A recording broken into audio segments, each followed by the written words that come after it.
Welcome to Peter Caffrey's Fucked Up Bedtime Stories #1, Pussy Galore.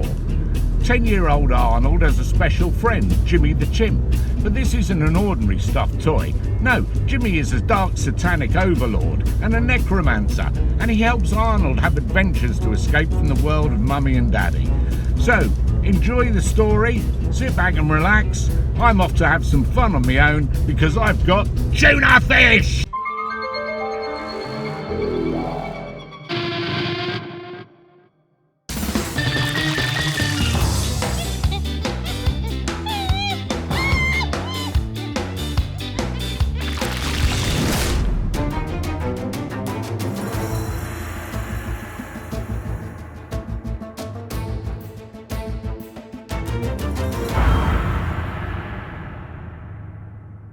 Peter Caffrey's Fucked Up Bedtime Stories #1, Pussy Galore.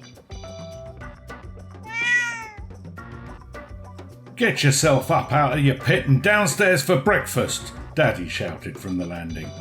He was in one of his moods, already angry despite the early hour, and Arnold knew it was best to stay out of the way if he wanted to avoid a smack around the head. The bedroom door burst open and Daddy marched in. Mummy has a lot to do today and she doesn't want to be waiting around for you, so get your ass in gear and move. Arnold turned over in the bed, pulling Jimmy the Chimp into a hug. Do as I say, you little shit, or you'll regret it, his father snarled, pulling back the bed cover. Looking down, his face morphed from rage to contempt. We should have smothered you at birth. You know better than a retard lying there cuddling a bloody teddy bear. He's not a teddy bear, he's a chimpanzee, Arnold muttered, hugging Jimmy tighter. When I was your age, I didn't have time to be laid in bed cuddling a stuffed toy like an imbecile. I had to be up at the crack of dawn, doing my chores. Then I'd walk 10 miles to school in the pissing rain, sit through my lessons with nothing to eat, and afterwards I'd be straight back home to help my father deliver timber until nightfall. We'd get a crust of bread for our supper, nothing else. And before I could go to bed, I'd have to chop wood for the next morning. You wouldn't have lasted a day because you've got no backbone. I'm ashamed to call you my son. Mummy shouted from downstairs, interrupting Daddy's tirade. Frank, he's only a little boy. Let him be. A little boy, his father roared. He's a little bastard, that much is for sure. If I'd behaved like he does, my father would have horsewhipped me. Leaning over Arnold, he continued. I want to see you up, dressed and having breakfast before I leave for work. As his footsteps echoed on the stairs and receded along the hallway, Arnold sat up in bed. One day I'm gonna tear that motherfucker limb from limb, Jimmy the Chimp muttered. I swear it. I'll kill the cocksucker. Arnold sniggered, thankful he was the only one who could hear Jimmy's voice. I'll kill you, motherfucker! Jimmy screamed as Arnold pushed his face into the pillow to muffle his laughter. I'm serious, Jimmy said to Arnold. We could kill him and use his body for all manner of obscenities. Mummy would look after us until you're old enough to live here alone. Then we could kill her too, and we'd be free. Imagine that, Arnold. Me and you, free to do whatever we wanted. Arnold hugged Jimmy the Chimp and giggled. From downstairs, Mummy called. Breakfast, Arnold. Get yourself up, please. Don't beg the boy, Daddy shouted. Tell him to get downstairs now, or he'll get a good hiding. Still in bed, Arnold shouted back. I need the toilet. I've got bellyache. Listening to the activity downstairs, he knew Daddy would be heading off to work soon. After a short time, the front door slammed, and Arnold heard his father's car start and drive off. He stretched and scratched himself. From downstairs, Mummy's voice again drifted up to his bedroom. Come and have breakfast, now. Arnold got out of bed, pulled on his dressing gown, and headed to the kitchen. Arnold rooted in his drawers to find clothes for the day ahead. What was she wearing? Jimmy the Chimp asked. What was who wearing? Who? The Queen of fucking Sheba. Mummy, of course. I don't know, Arnold muttered. Jeans, a jumper, just normal stuff. I'm glad I stayed in bed. I only like her when she's in her 90. Another one of those leaflets came this morning, Arnold said, distracted as he selected a pair of socks for the day. Another what? Another leaflet about the lost cat. You know, the one searching for Mr. Tibbles. They're offering a reward if anyone can help find him. Jimmy laughed. They can offer all the rewards they want. Mr. Tibbles isn't coming home. So, what's the plan today? Mummy wants to go shopping, Arnold replied with disgust. I hate going shopping. You need to get out of it. Jimmy said with urgency. We've got our own adventures to get on with. Even if you have to throw a monster tantrum, just make sure she doesn't take you with her. I don't know, Arnold said with a shrug. I don't think she'll let me stay here on my own. I'm here. Jimmy the Chimp replied. She won't buy it. I once asked her if I could stay on my own because Kitty Cat was here and she didn't let me. Jimmy shuddered, a wave of repulsion passing through his body. Kitty fucking cat. He spat. All cats are a gateway to the devil. How many times have I told you that?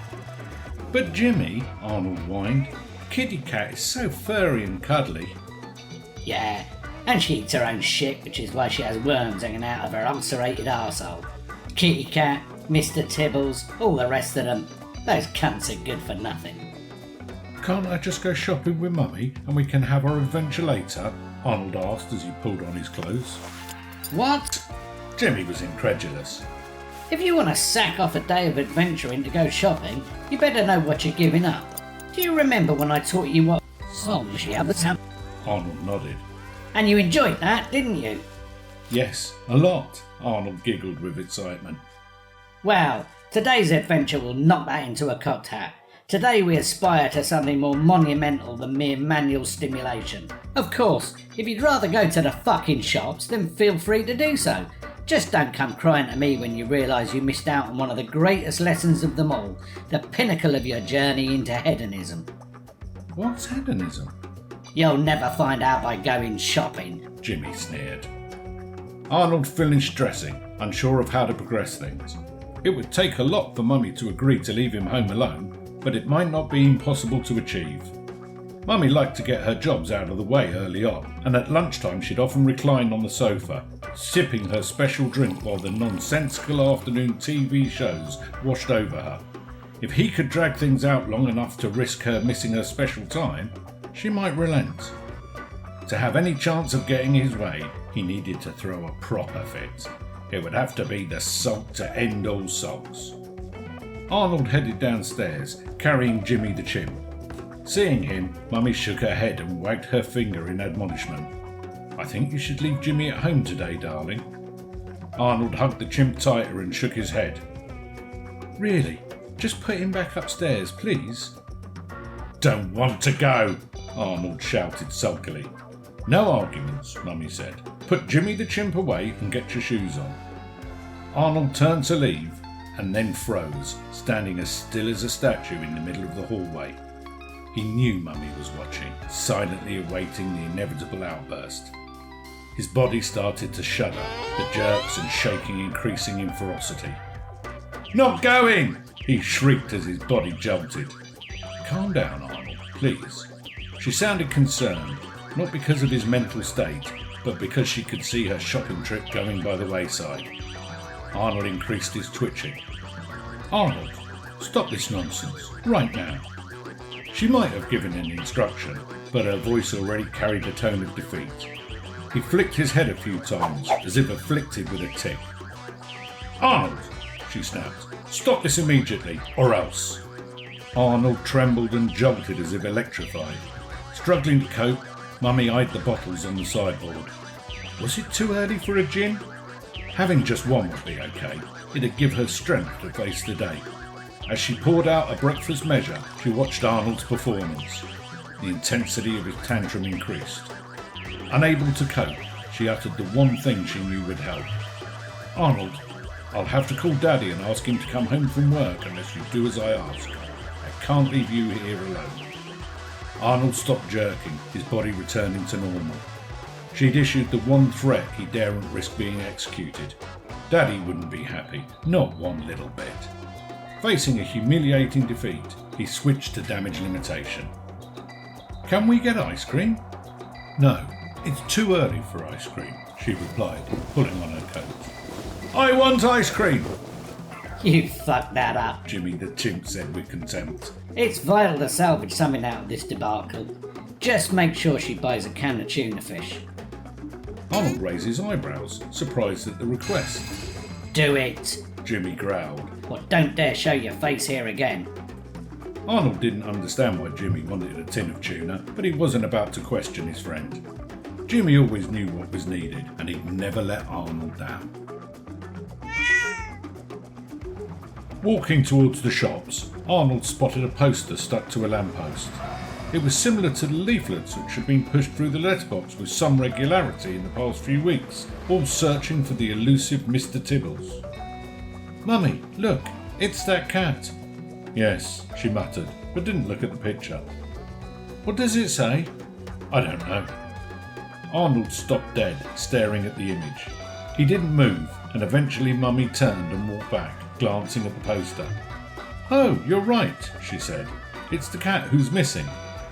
"What does it say?" Arnold repeated. "Please help find our cat. He answers to the name of Mr. Tibbles. He went missing 2 weeks ago. Please check your sheds in case he's locked in." "Poor Mr. Tibbles," Arnold said. "Do you think he'll ever get home?" "I expect so," Mummy said, taking Arnold's hand and leading him towards the main road. "He might already be home, and they forgot to take down the poster. Most people overreact when their cat doesn't come home for a few nights. I don't think you need worry about him." "What if he doesn't get home ever?" Arnold asked. "Oh, he'll find somewhere else to live, where they'll feed him nice things and play with him all day. I'm sure he'll be all right." "Why did he run away?" "He probably went out and got lost, that's all." Mummy dragged Arnold from shop to shop, and soon they approached the sweet shop. Arnold slowed, hoping Mummy might buy him a treat.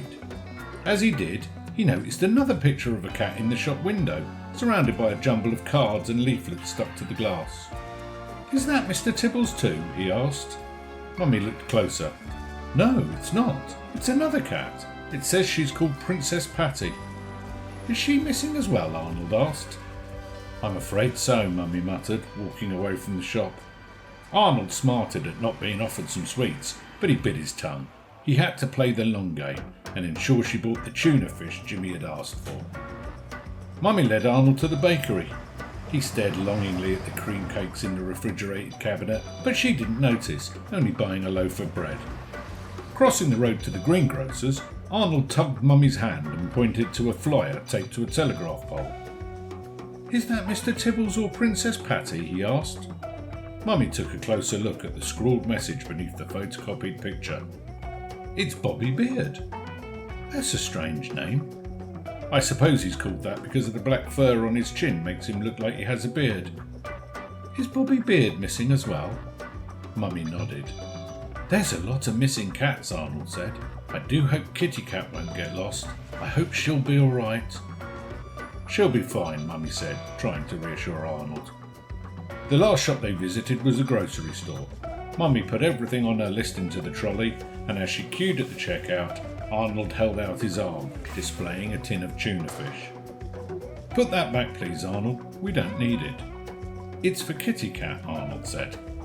"Kitty Cat has her own food," Mummy replied, "so please, put it back." "But Mummy," Arnold whined, "I want it for Kitty Cat.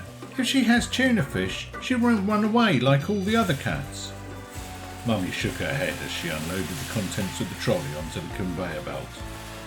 "Tuna fish!" Arnold shouted.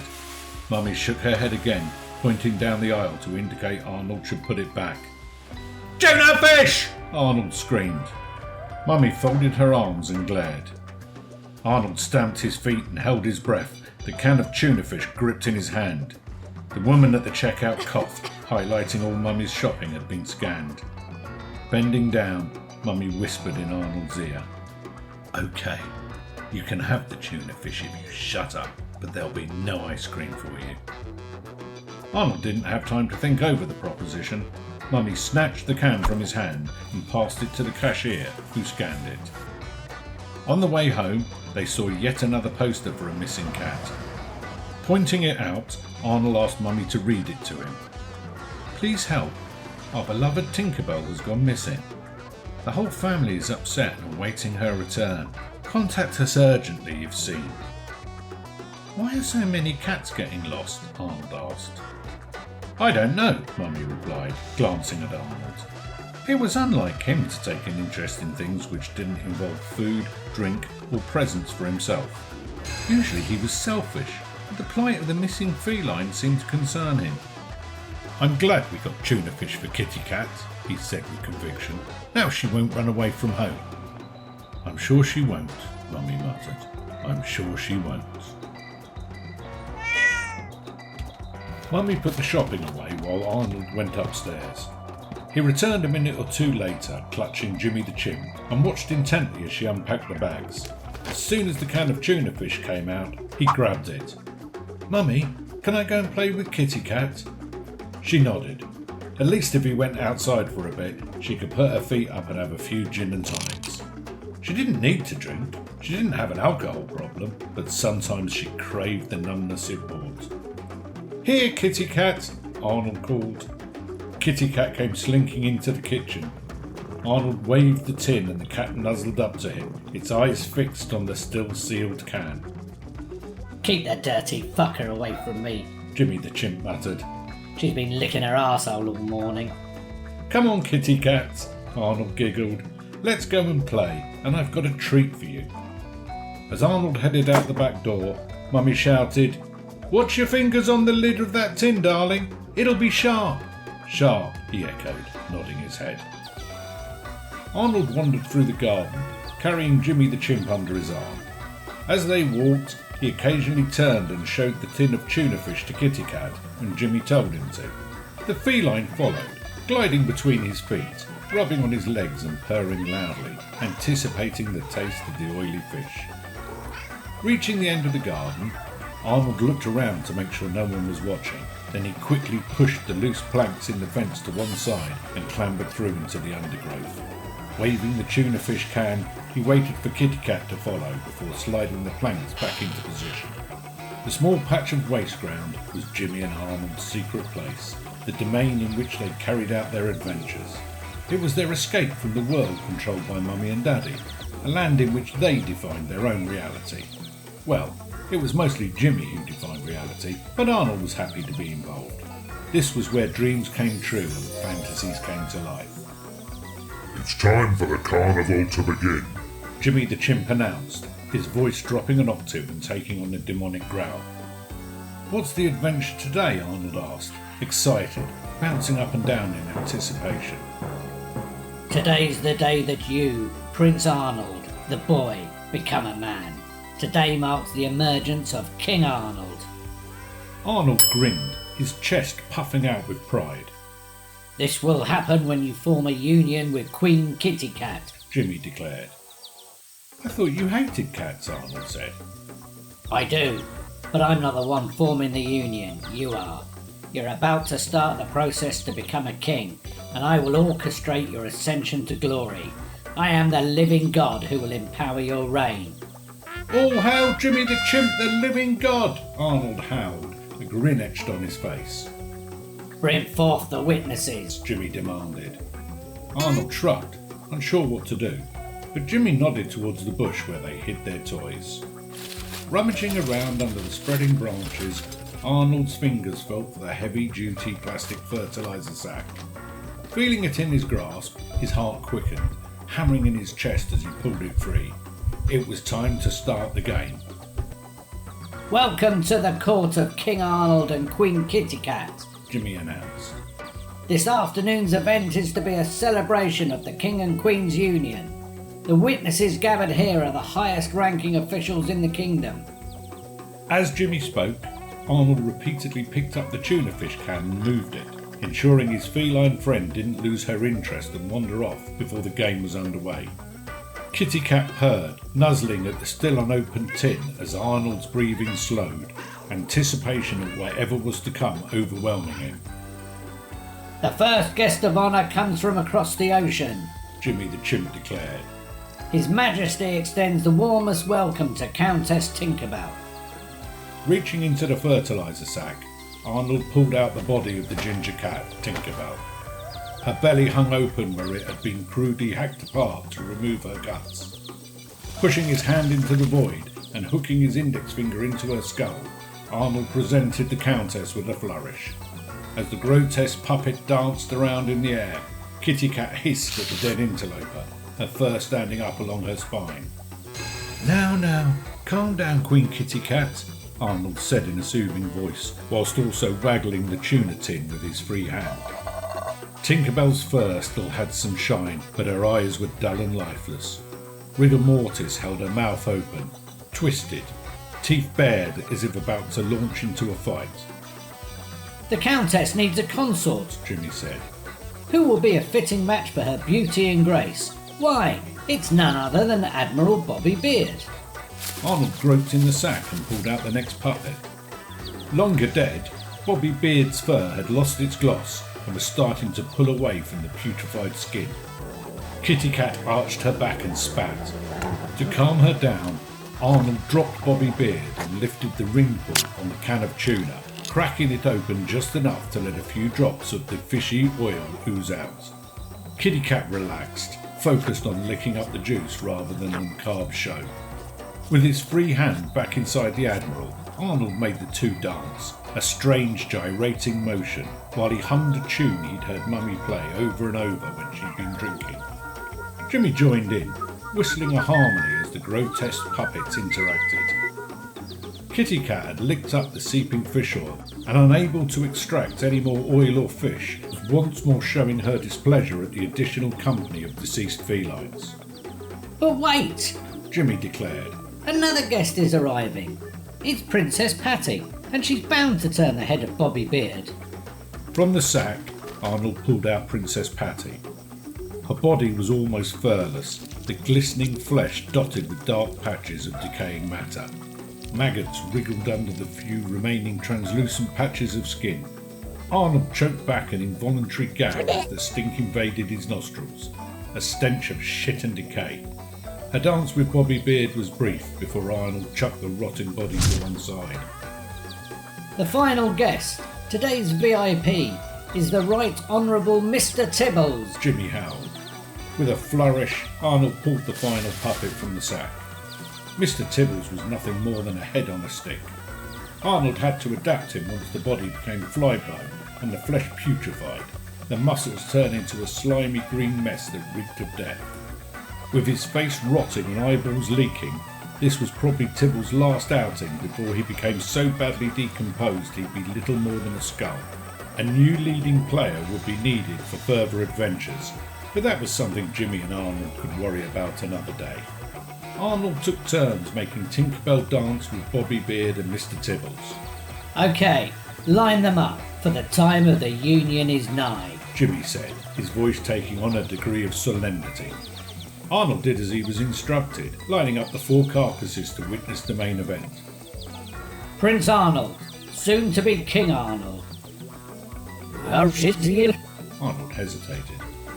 What? Says mustard. Are you sure? Jimmy glared at him. Am I sure? Why the fuck are you questioning me? Maybe you should go find Mummy and piss off on another shopping trip if you don't want to join in. Snappen als ik de mensen nu roef.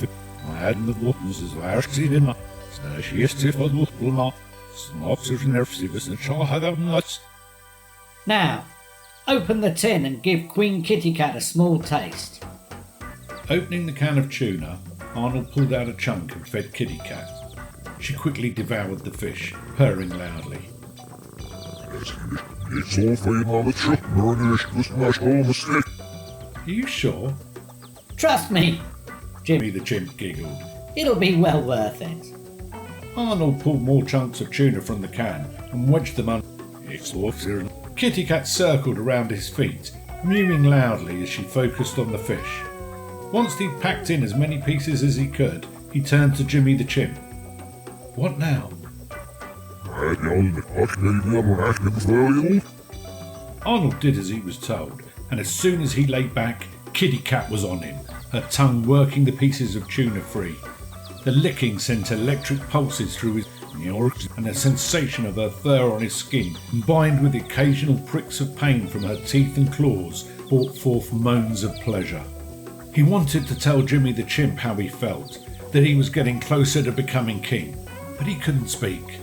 Something inside his an intensity he'd never experienced, Even when Jimmy had taught him how to hammer, he struggled to breathe, his heart pounding against his ribs, and then it felt as if his waves of delicious pleasure coursed through him, the feeling so magnificent that his feet curled and his body spasmed. Why did her Jimmy the Chimp threw his arms into the air and levitated, the dead cats also rising with him. With discordant mewing ringing in the air, the decaying moggies began to circle Arnold in a macabre waltz. Rotating faster, spinning into a blur, their cacophony overwhelmed him as he lay, panting and spent, on the grass. Then it was quiet, a tantalising silence in which Arnold's body shivered with excitement. It was as if the real purpose for living had spurted from the... Jimmy descended, and the dancing cat corpses slowed and stopped, before once more settling on the ground. Breathless, Arnold struggled to pull himself up so he was sitting. He looked at Jimmy the Chimp. His friend seemed to be grinning more maniacally than usual. Arnold then glanced at Kitty Cat, who had a silvery string of his switch across her face and back. "I'd better clean that off before Mummy sees it," he muttered, his body still trembling from his explosive discovery. I think it's a bit late for that, Jimmy said. You can't get snot out of cat fur. There's only one thing for it. It's not all bad though. We do need a new puppet to replace Mr. Tibbles. Arnold shook his head, shocked at what Jimmy the Chimp was suggesting. "No, Jimmy, I couldn't do anything bad to Kitty Cat." Really? Jimmy sneered. That speaks volumes about you, and not in a good way. "What do you mean?" Arnold asked, sensing hostility in his friend's statement. If you can't kill a shit-eating cat, what are you going to do when the time comes to murder Daddy? I need to be able to trust you to take decisive action. If I can't, then maybe you and I need to go our separate ways. Arnold screwed up his face. "We're not really going to kill Daddy, are we?" Read some fucking history. Jimmy the Chimp snapped. These things always go one of two ways. Either the young prince kills the king and seizes the throne, or the king kills the young prince to eliminate the threat to his power. It's kill or be killed. There's no other way. Arnold thought for a moment, confused by Jimmy's words. "But you said the union with Queen Kitty Cat would make me King Arnold." You are a king, but only a king in waiting. Jimmy said with force. It means nothing if you don't kill Daddy. And to prove you can see it through, you need to kill Kitty Cat. Anyway, she can't go home now, not with your cockmuck all over her fur. "I could wash her," Arnold said. He didn't like arguing with Jimmy. He never won. You don't have a choice. Jimmy declared. If you don't kill Kitty Cat, Daddy will know you let her eat tuna off the hook and he'll punish you. Kill her, open up her guts and make one of your puppets with her body, and you'll get away with it. You can say she ran away. "I can't kill her," Arnold sobbed.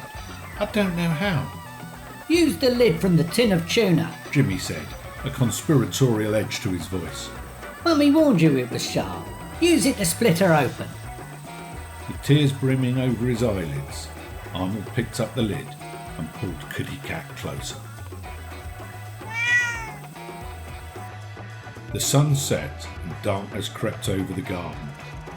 Arnold remained standing at the back door, his face pressed against the glass, hands cupped to allow him to see out despite the lights being on in the kitchen. "No sign of her?" Mummy asked as she put the dinner dishes in the sink. "No, she's not there," Arnold said. "I don't think she's ever coming home." "She'll come back when she's hungry," Mummy replied. "But her food is out. She usually eats now." "It'll be the tuna you fed her," Mummy said, a note of optimism in her voice. "She's probably still full up." Arnold was tired, bored, uncomfortable from having stood at the back door for more than an hour. He wanted to go to bed, to snuggle down with Jimmy the Chimp and watch cartoons, but it was important he pretended to be upset. Jimmy had been specific in his instructions. Mummy had to think he was waiting in the hope Kitty Cat would find a way home. He had to stay in the kitchen, gazing into the darkness until Mummy forced him to go to bed. Daddy didn't care about Kitty Cat being missing. When Mummy told him, he'd found it funny. "Good riddance," he jeered. "The fucking thing stank." At one point he came into the kitchen to get a beer and spotted Arnold standing at the back door, staring into the night. "Do you know why your cat fucked off, Arnold?" he asked. "It's because she thought you were a cunt." Mummy heard what he said, but didn't tell Daddy to be nice. Instead, she took Arnold's hand and led him upstairs to his bedroom. As he put on his pyjamas, Jimmy the Chimp piped up. Play the sympathy card with Mummy. Just do what I say. Arnold followed Jimmy's instructions. He pretended to cry, his shoulders shaking as he fake sobbed into the pillow. He said he was sad because Kitty Cat had run away. He asked Mummy for a cuddle before she tucked him in. Jimmy the Chimp dictated every step, and Arnold did what he was told. Mummy held him tight, stroking his hair. Arnold kept up his whimpers and groans. "Come on, Arnold," she cooed.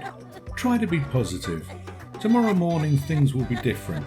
Kitty Cat will be home ready for breakfast and wanting you to stroke her."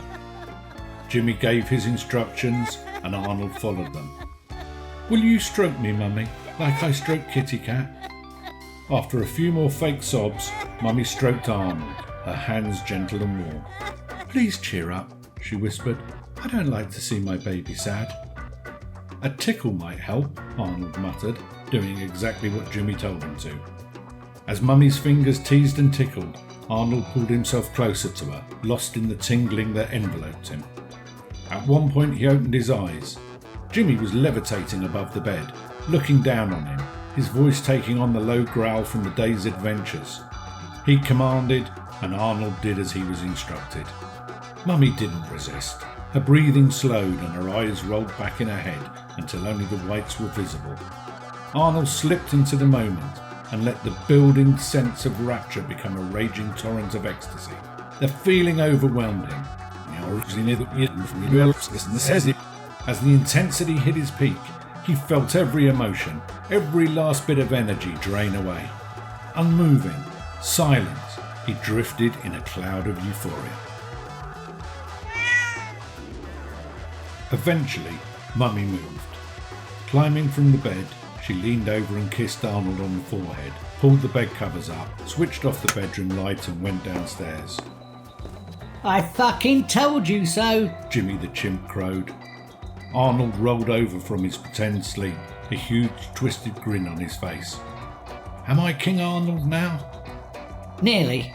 We need to kill Daddy and then you'll be set for life. Today was brilliant, Arnold giggled. Thank you, Jimmy. You've learned something, Jimmy said smugly.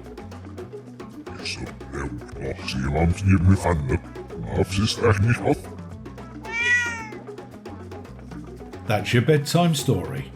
Good night, sleep tight.